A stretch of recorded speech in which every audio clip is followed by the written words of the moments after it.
Hello दोस्तों, आज से हम शुरू करने जा रहे हैं टीजीटी एसएसटी के पीवाईक्यू रोज़ 20 सवाल। टीजीटी एसएसटी के 20 क्वेश्चंस हम डेली करेंगे पीवाईक्यू और उनको अच्छे से एक्सप्लेन करेंगे कि उनसे जितने भी सवाल बन सकते हैं उनके आंसर हम निकाल सकें। तो चलो शुरू करते हैं। पहला सवाल है, which of the following is not an example of tertiary sector. हम सबको पता है जो एक्टिविटीज़ है, इकोनॉमिक एक्टिविटीज़, उन्हें हम 3 जगह डिवाइड करते हैं। पहला प्राइमरी एक्टिविटी, जिसके अंदर कुदरत से यानी नेचर से जुड़ी हुई चीज़ें हम एक्सट्रैक्ट करते हैं या उनका प्रोडक्शन करते हैं। दूसरा होता है सेकेंडरी एक्टिविटीज़, जिसमें हम जो प्राइमरी एक्टिविटीज़ में हमने चीज़ें ली हैं, एक्सट्रैक्ट करी हैं, प्रोडक्ट प्रोड्यूस करी हैं, उन्हें हम उनकी शक्ल चेंज करके उनकी वैल्यू बढ़ा देते हैं। फॉर एग्ज़ाम्पल, हमने खेती करी, कॉटन आ गई हमारे पास, हमने कॉटन से कपड़ा बना दिया है। जो कॉटन से कपड़ा बनाने वाला पूरा एक्टिविटी है, ये कहलाएगी सेकेंडरी एक्टिविटी। तीसरा होता है टर्शरी एक सेक्टर या टर्शरी एक्टिविटी, जिसे हम सर्विस सेक्टर भी कहते हैं। इसमें किसी चीज़ का प्रोडक्शन नहीं किया जाता, बल्कि ये प्राइमरी और सेकेंडरी जो सेक्टर है उनकी हेल्प करता है, उनको सपोर्ट करता है। इसमें से सर्विस दी जाती हैं, जैसे कि ट्रैक्टर्स, मतलब ड्राइव करना, और बैंकिंग का काम हो गया, स्टोरेज हो गया, कम्युनिकेशन हो गया, इसके अंदर ये इसके मेन काम है। तो इस सवाल का जवाब कि कौन सा टर्शरी सेक्टर का एग्जाम्पल नहीं है, तो वो हो जाएगा मैन्युफैक्चरिंग, यानी कि बी। और ये एनसीईआरटी से सवाल पूछा गया।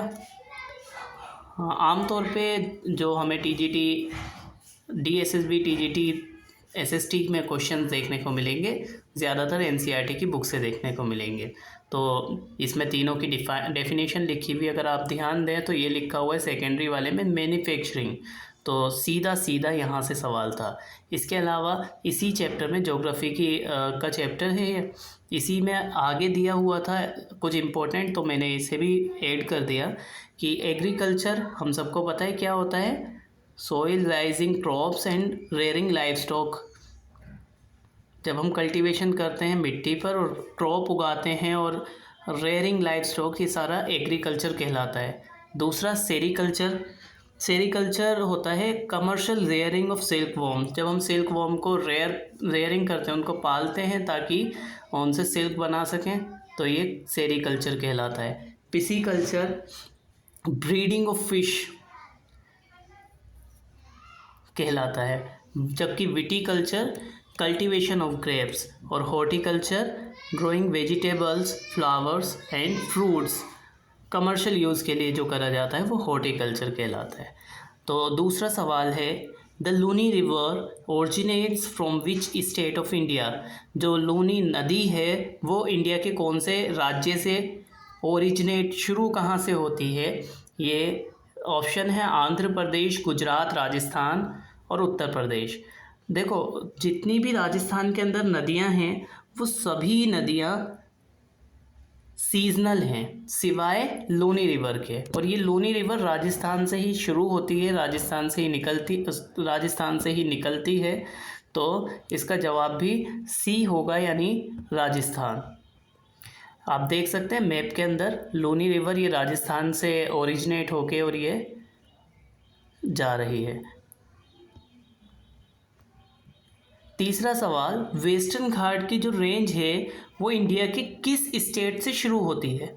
आपको पता है वेस्टर्न घाट और ईस्टर्न घाट, ये फिज़िकल फीचर्स ऑफ इंडिया, ये 9th क्लास एनसीईआरटी से लिया गया है ये सवाल।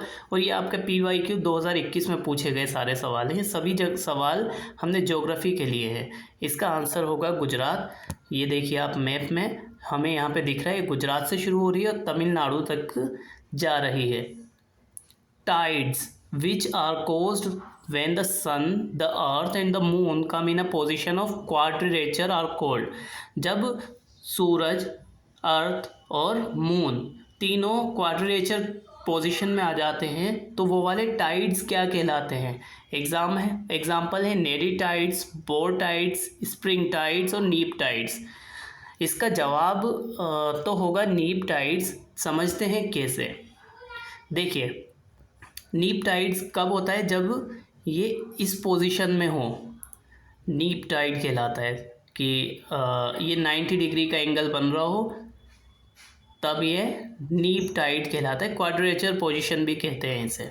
अच्छा, स्प्रिंग टाइड कब होता है, जब ये एक लीनियर मतलब एक पूरी लाइन में हो, तीनों चीज़ें, मून, अर्थ और सन। हाँ, इसमें एक चीज़ और है, पहला ऑप्शन था हमारा नेडी टाइड्स। नेडी टाइड्स किसे कहते हैं ये समझ लेते हैं। ये जो सिचुएशन है ये नेडी टाइड्स कहलाएगी। ये सिचुएशन जिसमें moon is between earth and sun is called neap tides. जबकि ये वाली सिचुएशन, अगर ये सूरज मून यहाँ ना होकर यहाँ पर है तो ज़ीनिथ टाइड कहलाएगी। क्या कहलाएगी? ज़ीनिथ टाइड। तो इसका आंसर क्या होता है? इसका आंसर हो जाता है नीप टाइड। क्वाड्रेचर पोजीशन में नीप टाइड्स कहलाती हैं। टाइड्स किसे कहते हैं आपको मालूम ही होगा, ये भी 7th क्लास का क्वेश्चन है। दिन में 2 बार सी लेवल का उठना और कम होना, यानी बढ़ना और कम होना टाइड्स कहलाता है। ये 6th क्लास का क्वेश्चन है। Question number 5, asteroids are found between orbit of. Asteroid जो होते हैं वो ऑर्बिट किस कौन से प्लेनेट के ऑर्बिट में हमें देखने को मिलते हैं। इस चैप्टर से या इस पूरे सोलर सिस्टम से कई सारे सवाल बन सकते हैं। खैर, इसका आंसर होगा जुपिटर एंड मार्स। अगर हम देखें एस्ट्रॉइड बेल्ट यहाँ है, यानी सारे एस्ट्रॉइड्स यहाँ हैं। कौन सा है यहाँ पे? मार्स है और जुपिटर है। इनके बीच में जितने भी एस्ट्रॉइड बेल्ट होती है, इसलिए हमारा आंसर तो हुआ ए। लेकिन इसमें सवाल बहुत सारे पूछे जा सकते हैं, जैसे कि सन के सबसे ज़्यादा करीब नियरेस्ट कौन सा प्लेनेट होता है? मरकरी। दूसरा सवाल पूछा जा सकता है हॉटेस्ट प्लेनेट कौन सा होता है? वेनस होता है। तीसरा कि ऐसा प्लेनेट जो जहाँ ज़िंदगी पॉसिबल हो, लाइफ पॉसिबल हो, वो सिर्फ अर्थ है। रेड प्लेनेट किसे कहते हैं? मार्स को कहते हैं। और सबसे बड़ा प्लेनेट जुपिटर। इस तरह के सवाल इसमें पूछे जा सकते हैं। और पूरी हमें सीरीज़ वाइज याद होना चाहिए कि सबसे पहले मरकरी, फिर वेनस, फिर अर्थ, फिर मार्स, फिर जुपिटर, फिर सैटर्न, फिर यूरेनस और फिर नेपच्यून। अच्छा, ये जो है इसको याद करने के लिए उसमें दिया हुआ है मिनोमिक्स। क्या है? My very efficient mother just served us nuts. इसके ज़रिए हम याद कर सकते हैं कि कौन सा प्लेनेट अर्थ के सबसे करीब है, फिर कौन सा है। सीरीज़ वाइज हमें आसानी से याद हो सकता है। अच्छा, जो ऐसा प्लेनेट जो अर्थ ट्विन कहलाता है, यानी अर्थ का ट्विन कहलाता है, वो भी वेनस ही है। इस सवाल में हमें बहुत कुछ सीखने को मिला है। अब अगले सवाल की तरफ चलते हैं। कौन सी सेडिमेंट्री रॉक और ऑर्गेनिकली फॉर्म होती है? इसका आंसर है जिप्सम। अच्छा, जितनी भी हैं ये सब सेडिमेंट्री रॉक हैं। सेडिमेंट्री रॉक 3 तरह की होती है। सबसे पहले इग्नियस रॉक, जब लावा या मैग्मा कूल डाउन हो जाता है और हार्ड हो जाता है, सॉलिड बन जाता है, तो वो इग्नियस रॉक बनती है। अगर ये प्रोसेस ज़मीन के अंदर होता है तो वो इंटर्सिव इग्नियस रॉक कहलाती है। अगर वो लावा बाहर आ जाता है, धरती पर आ जाता है, तो वो एक्सटर्सिव इग्नियस रॉक कहलाती है। अच्छा, जब ये छोटे छोटे पार्ट में टूट जाती है इग्नियस रॉक, सेडिमेंट बन जाती है किसी भी वजह से, और फिर ये दब जाती है ज़मीन के नीचे, तो ये सेडिमेंट्री रॉक बन जाती है। और सेडिमेंट्री रॉक या इग्नियस रॉक, जब प्रेशर इन पे डाला जाता है बहुत ज़्यादा और जब ये इन पे हीट पड़ती है तो ये मेटामॉर्फिक रॉक बन जाती है। इस तरह से पूरा ये साइकिल चलती है, इसे रॉक साइकिल के नाम से जाना जाता है। अच्छा, सवाल ये भी आ सकता है कि लाल किला कौन सी रॉक से बना या ताजमहल कौन सी रॉक से बना? ये आपको कमेंट में बताना है कि कौन सी रॉक से बना है। Which of the following is not a major plate of the lithosphere. Lithosphere की मेजर प्लेट कौन सी नहीं है? बहुत बेसिक सा सवाल है, बहुत इजी सवाल है। क्या? African plate, Arabian plate, Pacific plate और यूरेशियन प्लेट।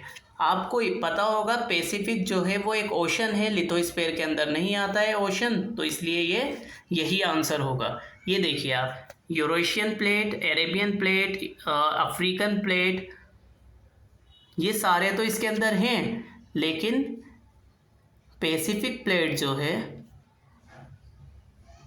वो लिथोस्फीयर पर नहीं है, हाइड्रोस्फीयर पर है, इसलिए इसका आंसर पैसिफिक प्लेट होगा।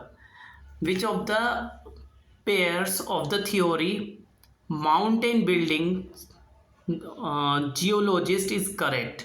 देखो, सिंक्लिनल ओरिजिन थ्योरी कोबर ने ही दी थी, तो ये तो बिल्कुल ठीक है।